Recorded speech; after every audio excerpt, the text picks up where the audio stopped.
Hello भाई, नमस्ते, प्रणाम, सलाम। देखिए, धर्मेंद्र दीवाना एंटरटेनमेंट में आप लोगों का स्वागत है। देखिए, पावर स्टार पवन सिंह और खेसारी लाल का विवाद थमने का नाम नहीं ले रहा है। खेसारी लाल बोले थे लाइफ आने के लिए, पर खेसारी लाल तो लाइफ नहीं आए हैं। तो देखिए, आप लोग ये विवाद कहाँ तक सही है, कहाँ तक गलत है, आप लोग कमेंट में बताइएगा।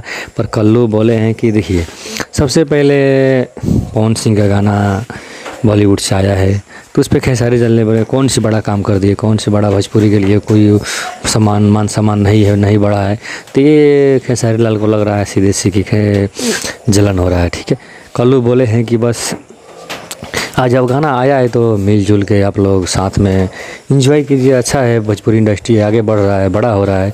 ठीक है, जिसको मौका मिले जो यार जाए गाए, उसमें कोई टेंशन नहीं है। पर आप लोग विवाद करते हैं कि ये करेंगे, वो करेंगे, ये हुआ सब, ये यार बेमतलब का बात आप लोग नहीं करें। कल्लू सुझाव दिए हैं, ठीक है। तब देखो आगे क्या हो रहा है, क्या नहीं हो रहा है, आगे कहाँ तक बात बढ़ता है, नहीं बढ़ता है, उस समय आगे आए तो देखा जाएगा। तब तक के लिए चैनल को सब्सक्राइब और शेयर करिए। कमेंट में बताएं कौन गलत है या कौन सही है। ठीक है, जय हो पावर स्टार्स।